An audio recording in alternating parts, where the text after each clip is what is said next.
Bismillahirrahmanirrahim. Assalamualaikum warahmatullahi wabarakatuh, and good afternoon, everybody. So this is the test day. So tomorrow we have replacement class at 10 p.m. and at 8 p.m. So don't forget about this one.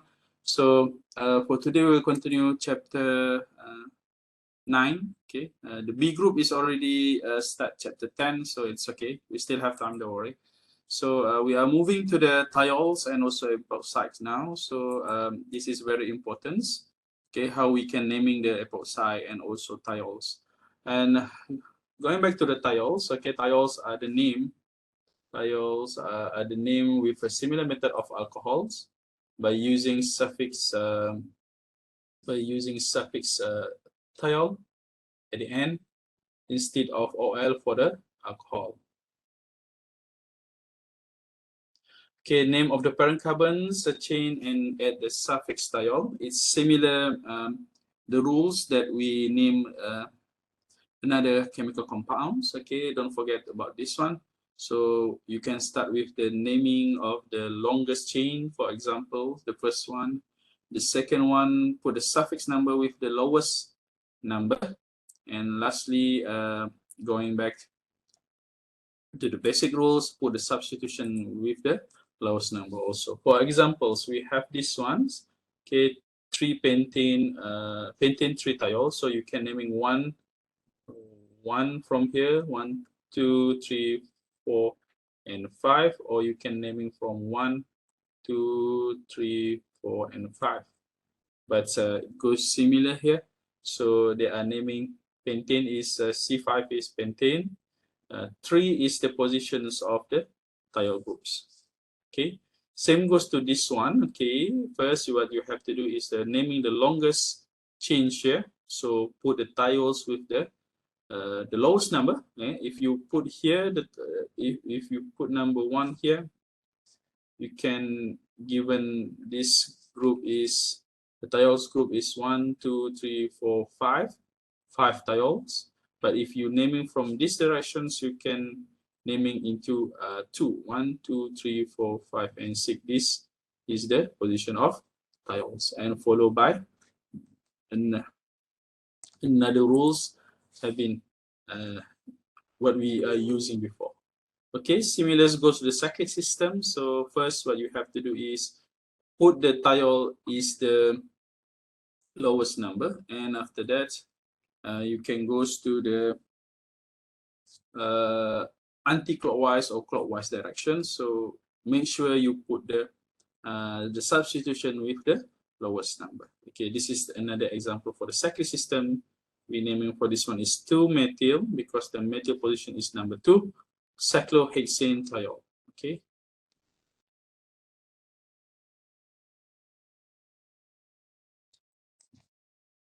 So for the preparation of thiols, they have a few preparations that we will study here.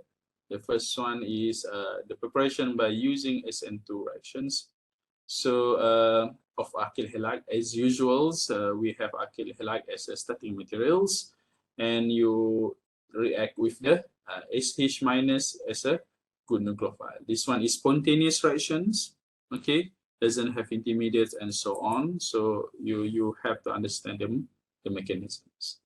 And thiol are easily oxidized with bromines and also iodine to disulfides compound that contains sulfur bonds. Okay, disulfide are reduced to thiol with zinc and acid. For example, we have these thiol functional groups. Okay, because they have one. Okay, thiol functional groups, and after that you can react with bromine or iodine, will give disulfide compounds. Okay, this one is disulfide, sulfides. Okay, if you are doing reverse reactions, okay, for examples, you can get a thiol compound. Okay, going back, going to front, and after that you can going back. Okay, so if you are doing this one, these reactions, suddenly you react with zinc and also HCl. So you can get two product of this starting material. Okay. Next. Okay, for the sulfides, okay, contain two alkyl groups bonded to the atom sulfur. And the rules for naming this compound as similar as ether. For the sulfates, is used instead of ether that's for the compounds. For example, this is the general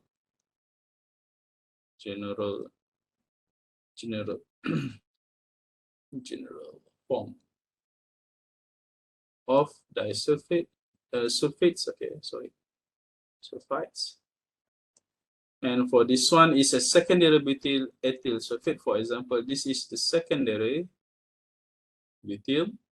Okay, sec butyl, and this one is ethyl group. So you have to follow the IUPAC rules first. You put B first, and after that followed by E. Okay, this one can be neglected. Okay, so same goes to here. Okay, this is diethyl sulfate. Because its symmetry, you can name is like diethyl ether. Okay, by following the ether rules. So this is the naming, how you can name the symmetry compound. This is the symmetry compound because you have the similar substitutions. It's a two ethyl groups. So this is the first ethyl group, and this one the second ethyl groups.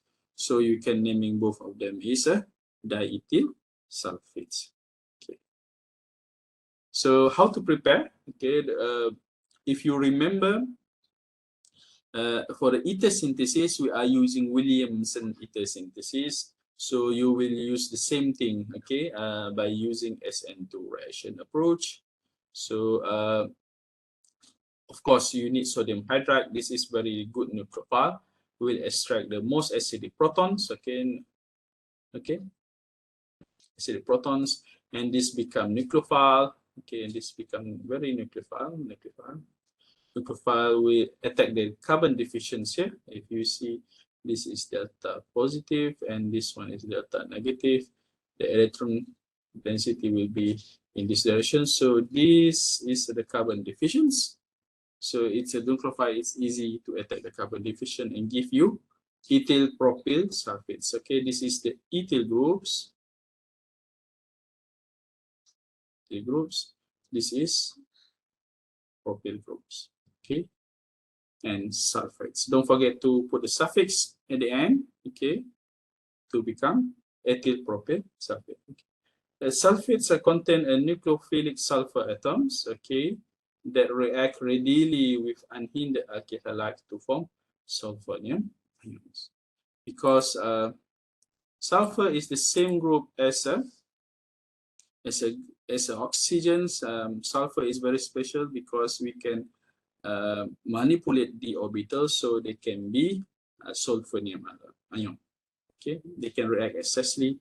So and also this is electron pair with react as a nucleophile and attack the electrophile and give you the sulfonium ion. Okay, but the situation is quite rare. Okay. So now we already learned how to prepare naming the epoxides, how to prepare epoxides, naming the thiols, and how to prepare the thiols. So after that, we are going to reaction for the epoxides. So epoxides do not contain a good leaving group. We have known about this one, and but they have contained strain 3 membered rings. So anybody who have highlighted, you can highlight here. Okay, with 2 polar bond. Okay, so nucleophilic attack open this. Okay, they are nucleophilic attack will open the stringent member ring and making its favorable process when with a poor leaving group. For examples, if the leaving group attack in this position, it's easily to open the ring and give you a new sigma bonds. Okay. So additional reaction of nucleophiles of epoxide So nucleophilic additions of the epoxide occur readily with the strong nucleophile. Anybody who have lighter, you can highlight here. Strong nucleophile with an acid like HZ, where Z is a nucleophilic atom. For example, here we have this one is a very strong nucleophile. Okay, nucleophile, this CN will attack in these positions. So this one will open, it give you the new sigma bond here. Okay, and also, of course, they are react with water. So water will give this kind of substitutions. Okay, similar also if they are open react with HCl's, they have two possibility because this one is hydrogens and hydrogens here.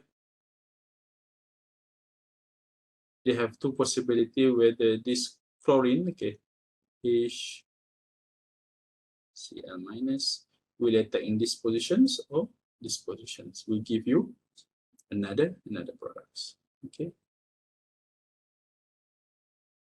So for the mechanism of epoxide reactions, virtually a strong nucleophile can open the epoxide ring by two-step reaction sequence. Okay, they have two-step reaction sequence. Okay, and the first one is a nucleophilic attack. Okay, nucleophilic attack. Anybody who have letter, you can highlight that. At a carbon deficient, okay, at the electron carbon deficient carbons by SN2 mechanism, thus cleaving the CO bonds, which is here in this situation is in these positions. Okay, and relieving the strain of the three-member ring. Okay. And the second step is the alkyd site. In this case, this is the alkyd site. Okay.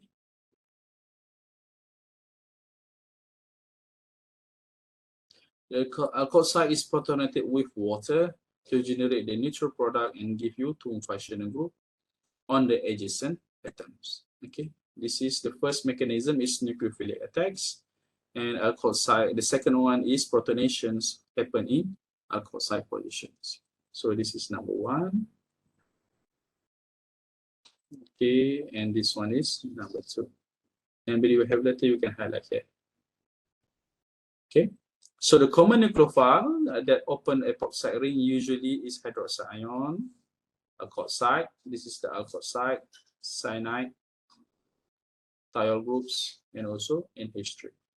Okay, normally if we say about the strong nucleophile, normally the compound usually have a pair of excess electron.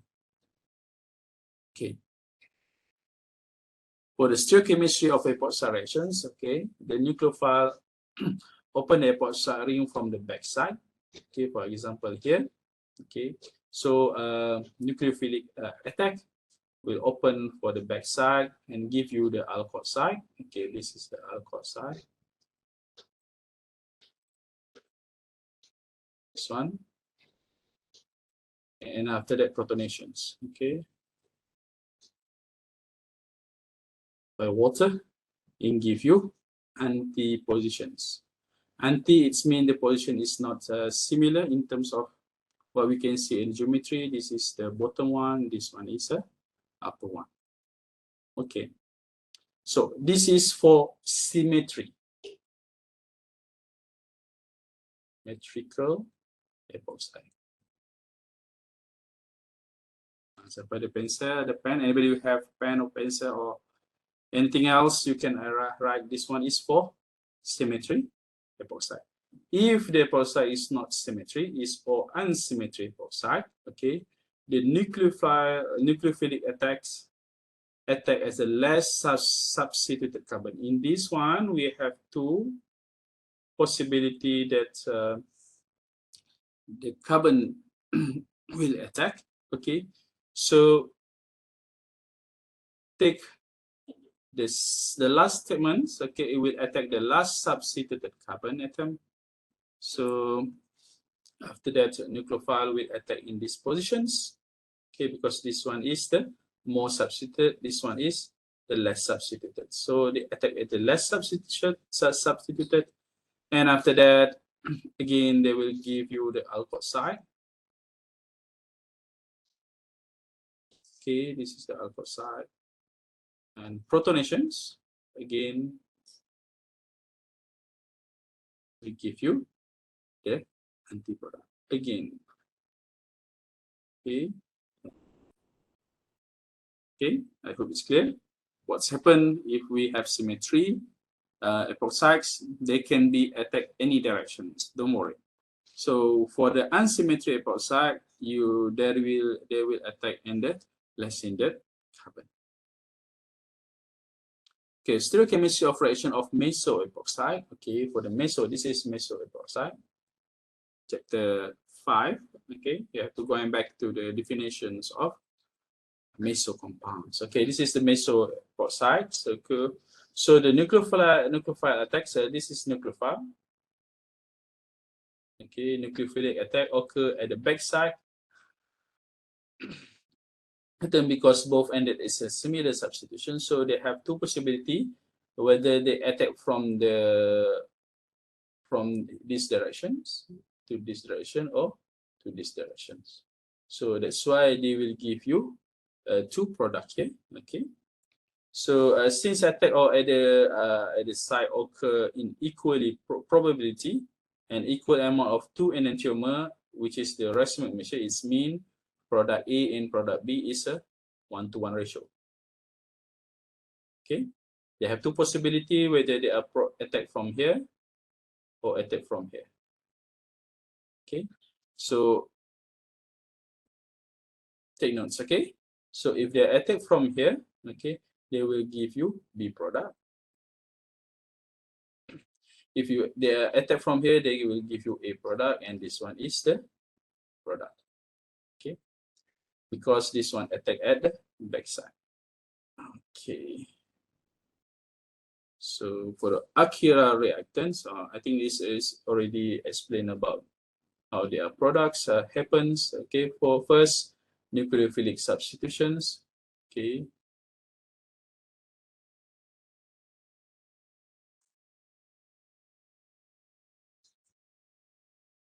And follow protonations. And they will give you both products. Okay, it's a trans products, okay, because they are in terms of geometry is different. Okay, and both compound is enantiomer.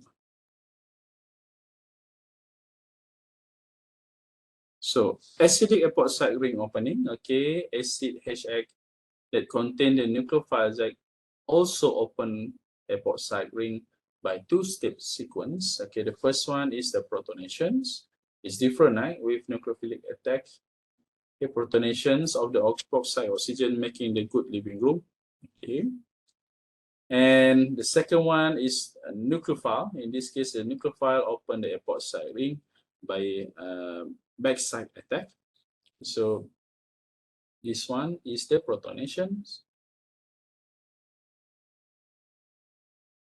Okay, and the second one, nucleophile can attack in both sides, whether this one or this one, because this one is a symmetry epoxide. So we'll give you the products, and this one is a nucleophilic attack.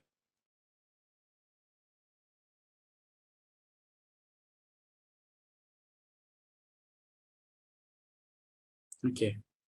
Usually, this kind of questions, what we ask student is give the products or give the reagents. So only that question that we can ask, or there is a combination of few reactions that you will learn from chapter 8 until 11. So they have multiple step reactions that you have to propose to get to synthesize from compound A to compound B, for example. This is the usually what we ask during the exam. Okay, so make sure you understand what's reagent that we use, what we should use, what the condition of reactions. And don't worry too much. We will do exercise. I will provide. I already provide you some questions about this one. So hopefully after this we can do it together. Okay. So for the HCl, HBr, or hydrogen iodide, as well as weak nucleophile, water, and also alcohol, okay, in the presence of acids, all open the epoxide ring in this manner, okay. So trans-1,2 disubstituted cycloalkene are formed from epoxide fused to ring. Okay, this is an examples here. If you use HBr, they are strong acid already, so it doesn't need sulfuric acids. So if you use water and also alcohol, you need addition of sulfuric acid, so to give you the products. Okay, this is for the symmetry epoxide. Okay, so when they are unsymmetry epoxide, okay, anybody who have highlighter, you can highlight here. Okay, for the unsymmetry epoxide, okay, they will also start with protonations.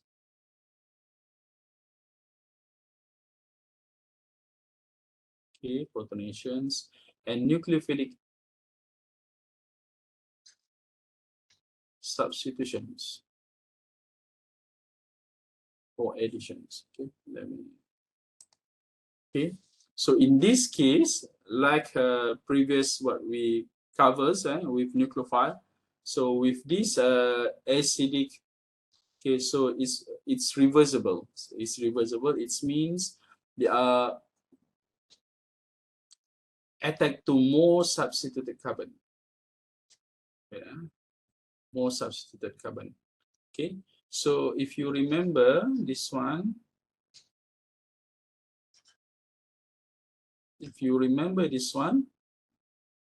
for the strong nucleophile, they will attack for the less substituted carbon.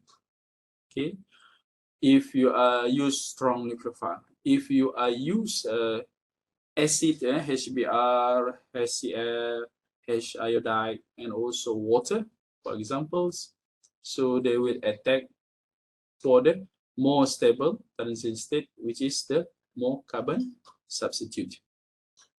Okay, and give you the product. And this one is not happen during this process. Okay, this only happen when they are using the strong nucleophile. Okay, for the regioselectivity of epoxide rings, okay, with a strong nucleophile or strong acids, it's regioselectivity because one constitutional isomer is the major product. So for example, this is unsymmetry, and symmetry products, epoxide. Okay, so this is a strong nucleophile.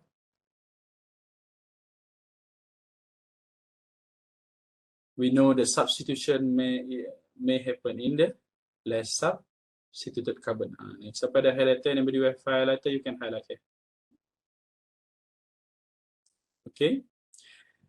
If you are working with the alcohol, which is the second examples, okay, second example, you have to put acidic here. So, and after that, for this one, they are prefer to have more substituted carbon here. Okay, this is the summary what we have learned in the previous slide. Okay, so with the strong nucleophile attack at the less hindered substituted carbons. With the hexac, or you use water or alcohol with existing of the acids, the nucleophilic attack happen at the more substituted carbon. Okay, this one slide represents the previous 2 or 3 slides before. Okay, so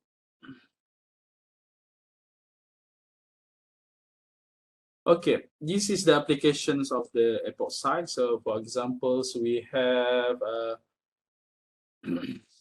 these bronchodilators, okay, for the asthmatic. So they have this kind of products. So for examples, we have these epoxide functional groups. And after that, this is the nucleophile. Okay, we know this is attack in these positions, we give the products, and with the few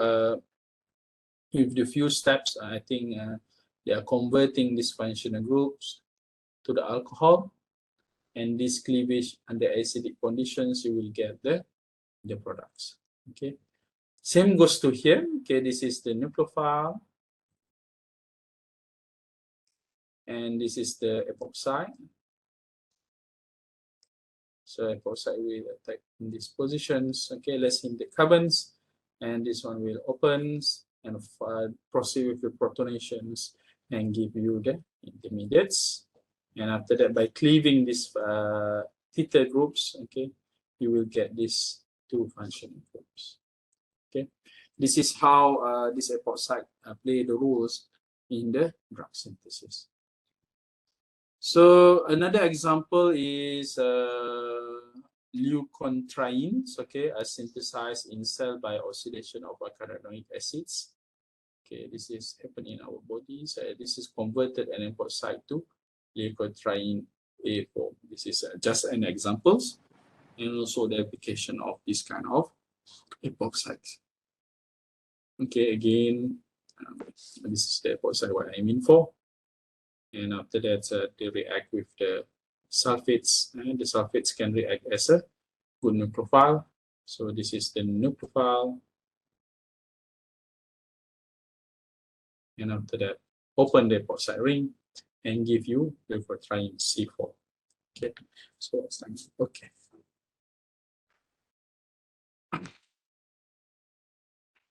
Okay, this is another examples, okay, of epoxides. When polyaromatic hydrocarbons are inhaled or indigest, they are oxidized in the liver to species that often highly reactive epoxide rings. And the strain of three-member ring react readily with biological nucleophiles such as DNA or enzyme in our bodies, and leading to ring opening products, and often disrupt cell functions, causing cancer, disease, and cell death. And this is recently the problem. Okay, we put, for examples, we put our hot water in a plastic bottle, for examples, they have a polyaromatic hydrocarbon there. So this is kind of happens. It's not a, it's a long-term effect. So it's not a very fast effect. So be careful with what you eat, so what you keep. This is very important. Okay, I think we can stop for chapter 9. Anybody who have questions before we proceed with chapter 10? Siapa nak tanya tak? I stop sharing.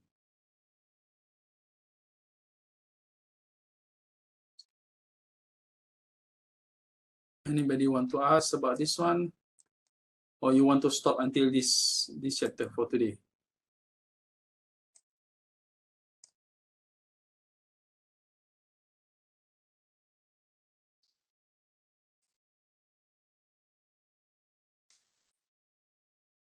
Anybody who have suggestions for me? Otherwise, I will continue.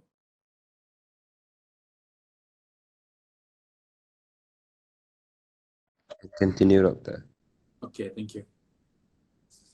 So, okay. So next we are going chapter 10. So this is equally important, okay, about this one.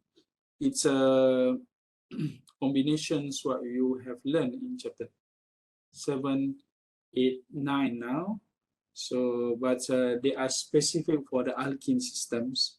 If you remember in chapter 8, we already synthesized from the alkyl halide to the alkenes. So from that alkene functional group, they have a pi bonds that for easy for us to manipulate. So for this one,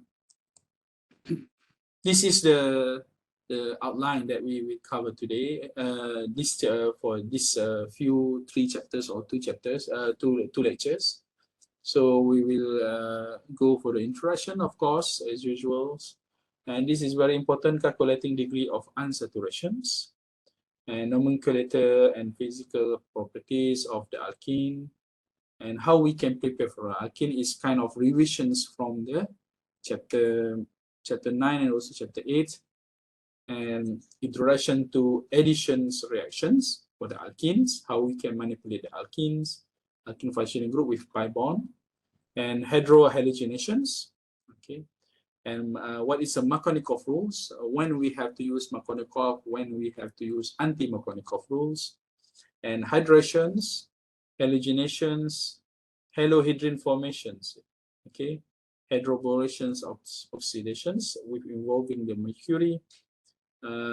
How we keeping track of reactions. For example, we want to synthesize compound A, and they give directly the compound, for example, G. So you have to propose the reactions. What's next? What's the reagent you have to use? What is the reaction condition for this kind of synthesis? And also, lastly, alkene in organic synthesis. So this is the reaction that we will cover. Okay, of course, we are going for hydrohalogenations. Okay, with represent of HCl, hydrogen bromide, or hydrogen iodide. So for hydrations, okay, you put hydrogens and also OH groups in alkene systems. So halogenations, you put both alkenes functional group with the halogen groups. And halohydrins, how you can put water and also halogen group in these alkene systems. So for hydroboration oxidations, we will use BH3 and also peroxide in these situations. Okay, this one is anti-Markovnikov rules. Okay. Okay, in each reaction that we will learn about this one, so a pi bond, this is the pi bond. Okay, this is the pi bond for this one. Okay, it's broken and also will form two new sigma bonds. Okay. So for S interaction, alkene also called as olefins, and alkene contain a carbon-carbon double bond, and terminal alkene have the double bond at the end of the carbon-carbon shell. This is the terminal alkene. Okay. We call terminal alkene here. Okay, so internal alkene, okay, at least one carbon is inside the system of the hydrocarbon itself. This is we call internal alkenes. And also lastly, and cycloalkene contain double bond in the rings. Okay. So okay, recall the double bond consists pi bond and also sigma bonds. Okay, this one is pi bond, this one is sigma bonds. I hope you understand how pi bond and sigma bond happens. Head-to-head hybridizations, we have sigma bond, side to side will give you pi bond. Okay, each carbon is sp2 hybridized. Okay, chapter 1, sp2 hybridized, trigonal planar, and bond angle around 122, and you have to calculate the sp percentage of sp characters. Okay, so what is that? Okay, so okay, if you go here, it's a 122. It's a planar shapes. Okay, can easily. So that's why they have, you will learn. They have possibility to attack from the top and from the bottom. So that's why they have in planar shapes. Okay, okay. If you draw clearly here, the orbital head to head, and this one is side to side. Okay, this one is pi bond, and this one is sigma. Okay. Okay, cycloalkene having fewer than 8 carbon atom have a cis geometry. Okay, so trans-cycloalkene must be a carbon change long enough to connect the end of the carbon bond without introducing too much strain. Okay, so trans-cyclooctane is the smallest isolable trans-cycloalkene, but in it's considerably less stable than cis or cyclooctane, make it one of few as alkene having a higher energy trans isomers. Okay, this is in terms of geometries. Okay, they are preferred with the cycloalkene lower than 8 carbon atoms, they are in cis geometry. Okay, meanwhile, for the trans geometry, the smallest and isolable compound is trans-cyclooctane.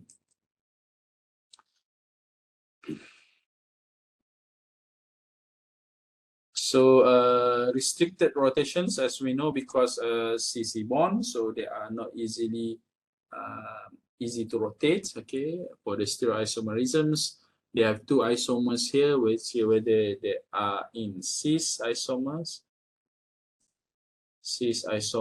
or trans isomers. Okay, so for the stability, trans alkene are generally more stable than cis. Okay, you know, because the substitution further apart. Okay, so if we talk about 1-butene, cis-butene, and trans-butene is more stable compared to the cis, and also the terminal one is less stable compared to the internal double bond. Okay, how to calculate the degree of unsaturations? Okay, the non-cyclic, acyclic is known as a non-cyclic, as a general structure of CnH2n. Okay, so the alkene are saturated hydrocarbons, unsaturated hydrocarbons, and then whether you have highlighted, you can highlight here, because they have fewer than the maximum number of oxygens per carbon. And cycloalkene also have the given formula like CnH2n. So each pi bond or ring remover remove 2 hydrogen atoms from the molecules, and this introduce 1 degree of unsaturations. Okay, pi bond will introduce 1 degree of unsaturations.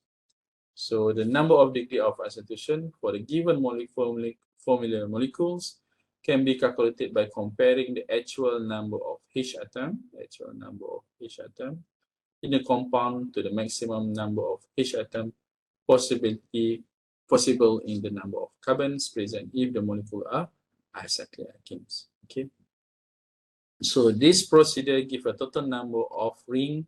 Okay, total number of, anybody who have highlighted, you can highlight here. Total number of ring and or pi bond in the molecules. Okay, for example here. Okay, for example here, a compound with 2 degrees of unsaturations has 2 rings, for example. Okay, or 2 pi bonds. We have 2. This is 1 pi bonds. Number 1 is number 2. Okay, this is the first pi bond, and the one is second pi bond. This is 2 ring, 1 ring, and this one is another 2 ring, or 1 ring or 1 pi bond. This is ring, and they have another 1 pi bond. Okay, that's why we call 2 degree of unsaturations. Okay, so for examples, we ask you to draw the possible structure with the formula molecule C4H6. They have a few combinations here. Okay, for example, you can have 2 rings like this. Okay, 2 pi bonds like this, alkene systems, or the triene alkyne system, triple bond. Okay, or 1 ring or 1 pi bonds. Okay. This is the kind of usual questions that we love to ask the students. Propose the possible structure which is have 2 degree of unsaturations with a structural formula C4H6. So you have to propose. Yeah, many possibilities about this one. Okay. For the degree of unsaturation for the molecules contain heteroatoms, okay, ignore oxygens, they are not counting. Okay, then this divalence atom is a linker and has no effect of degree of unsaturations. But add number of halogen group to number of, you have to ignore, but you have to number of, if you have halogen group, you have to add number of hydrogens. Okay, subtract 1H to, okay, minus okay, 1H for each and represents. Okay, and also for example C6H10 or Cl3N, so it's equivalent to C6H12. Okay, so because you have to plus 3, -1, ignore this one. Okay.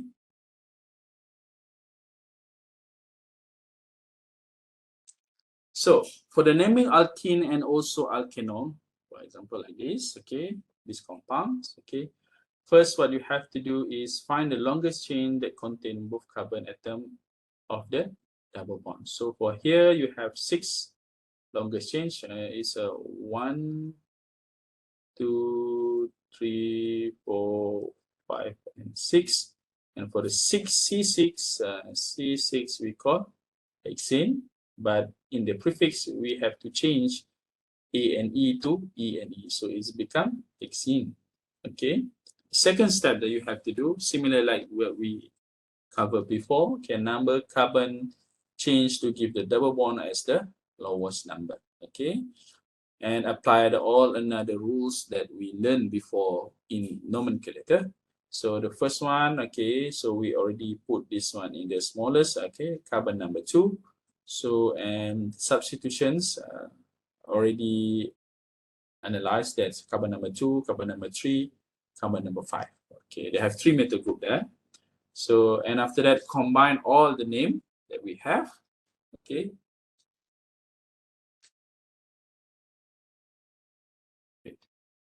Similar compound, yeah, it's similar.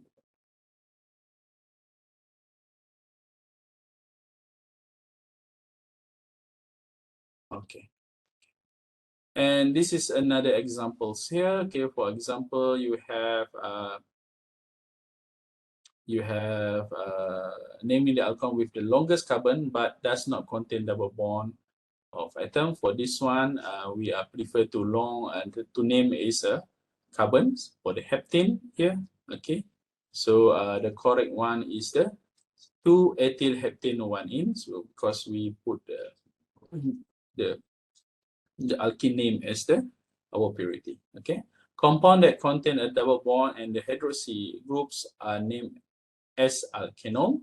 Okay, normally we are not asked about this alkanol functional group, but it's good to learn about how to name in the compounds. And the change of ring weight is numbered to give the OH group is the lowest number. In this case, our priority is OH. We have to put as the lowest number compared to alkene. For examples, we put this one number 1, number 2, number 1, number 2, and number 3. So it's become propene. Okay. So because this one is location at carbon number 2, so we call propene prop 2 in 1 all. Okay. Similar like this, okay, our priority have to put OH as the lowest number compared to alkene. So this is carbon number 1, 2, 3, 4, 5, 6, and 7 here.